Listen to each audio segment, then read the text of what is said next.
reviewed in it. It was shot on a small budget. It was filmed with under a month.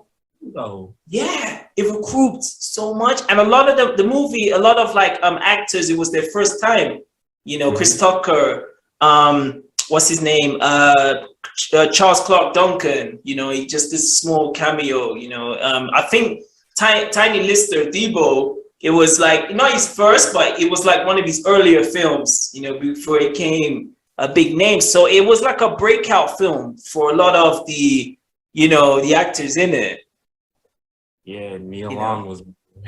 It's honestly so many like you know the famous quote from it by Felicia. You know, like they use it now. You know, people. I had a shirt by Felicia. I wore it to the bar, and I had so many pictures with girls. Like, oh, I love your shirt, by Felicia. By Felicia. Many people know where by Felicia. Oh my God, it's like, man. Again, it just shows the legacy of Friday. Like, you know, you're using quotes from that. I see that on memes everywhere. By Felicia, just Craig like. Bye, Felicia. And she goes, like, oh, you got knocked the heck out. Yeah. Oh my God. And you know another thing, GQ, like because like Friday came out 1995, and I remember House Party, I think the third one, House Party 3 came 1994. So I know some of the actors that appeared in House Party, they appeared in Friday. Yeah, yes, sir. You know, yeah. What's it? Felicia. Tucker had a small cameo in House Party 3. Yes. Turned out to be the star in House Party. House Party 3. You know, I mean, he's man. Rest in peace, man. Like, you know, the great, you know, Bernie Mac. Like, honestly, like I was following Bernie from his Def Comedy, because I was watching the Def Comedy Jam show late. You know, they should say late. So I remember like when there was one episode where Bernie and Chris Tucker, they were on and they rocked the house. You know, I'm gonna say that again. They rocked the house, man. There'll never be a comedian like Bernie Mac. Yeah, I think he was so like his style was so unique. You know, like no one. Everyone's got their different comedic styles, like Martin, Chris Tucker, Dave Chappelle. But like, you know, Bernie Mac was in his own, you know, his own realm. And he didn't compromise his like style.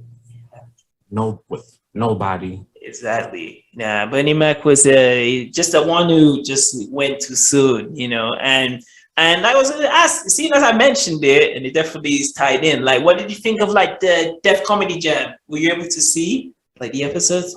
I've seen bits of it. Yeah. I went back on YouTube and watched, like, you know. It was funny. It was funny. It's very what I would say, GQ, like Def Comedy Jam is very raw. Right. Raw, you know. I watched a documentary on Netflix of how like it used to got like bad, like it used to got so much hate because of the profanity they used to like say on the show. Yeah. But they never stopped though. They never stopped. No, it was I remember it was shot in New York, and Russell Simmons, you know, was the pioneer for Def Jam. He was backing it up. So as you said, even though they were getting like major criticism, you know, weekly basis, like Russell Simmons was still backing it, you know, and you know, they were getting full shows like every night. Right. You know what I mean? Same year, well, that came out at the same time in Living Color. So that was like a good time in comedy and TV. Yeah. That's why, and I'm so glad you mentioned that. Like, all right, comparing like, okay, seeing as we're on the comedy section, yeah. All right, how do you think that comedy is different from, you know, as you said, like the Living Colors, the Martins, to now like, you know, the Kevin Harts, and who's another comedian? I'm trying to think of. Well, yeah. The ones of the comedian, all right, like I saw him in Space Jam 2.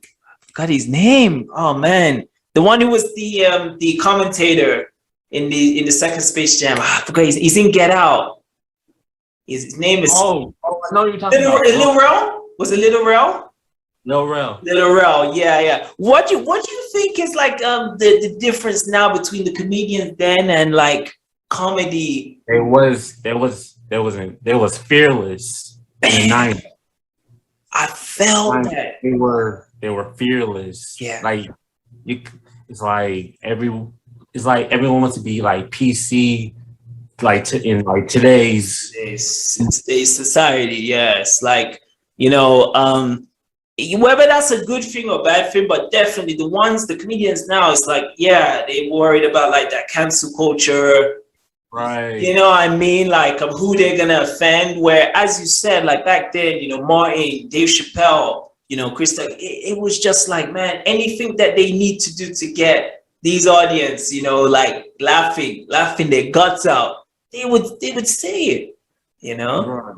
You know what I mean? And that's what I feel that's just a big like missing component of like, you know, just the comedians now, man, honestly. Yeah, like in Living Color. I don't think Living Color might work today, but I think it would have got canceled. Yeah. Within like 6 episodes. And back then they were raw, they were fearless. Man, the sketches were like timeless, man. I always go back like in Living Color, like some of the characters they made, like Homie the Clown, you know. Yeah. Oh my god. I still to this day I'll watch the Homie the Clown skits. Yeah, you know. Do you ever think like because like of the Wayans brothers, the one who I identified with the most was Damon. Like Damon Wayans. He was always my favorite. When I always watched the Wayans brothers, you know, I love Sean, I love Marlon, I love Keenan, but like Damon was always he's underrated, bro. I was gonna say that, bro. Do you think he's underrated? Yeah, did you hear about the Damon versus like Chappelle versus? Chappelle, I heard it. They want to do like a mic. I would love to see that. Yeah, I would love to see that, you know. But yeah, like who's being Major Payne? Yeah, who is? I think it's I don't know what it was. I was honestly, because I remember when Damon Wayans was on the In Living Color show, he had the film with Bruce Willis. I think it was The Last Boy Scout. Yeah, I haven't seen that. Yes, oh man, definitely. I cannot. If you love the Die Hard films, you know, 1 and 2, 3, you would love like Last Boy Scout. But I thought like when he was in that film, he was gonna launch into like that Eddie Murphy, right, you know, leading comedian. Yeah, you know. But yeah, I remember like he had one interview on because it wasn't just him. I remember. Do you remember Sinbad? The comedian, yeah, he was what I used to love, Sinbad as well. You know, I used to watch the show. He had the Sinbad show. Came around. It's so rare. It is so is rare to find. Like I had to watch it again on YouTube. Like someone posted some clips and that, but yeah, Sinbad was someone again. I think he was just you know. I think with a lot of these comedians, because as you said, in the 90s, a lot of them were so fearless, you know, so I can imagine the competition was so high, you know, so it's like, you know, Martin was definitely one of those leading the pack, you know, like Chris Rock, you know, Bernie Mac, you know, but I felt like the other comedians, man, it was a time, it was a ocean filled with sharks then, right. You know,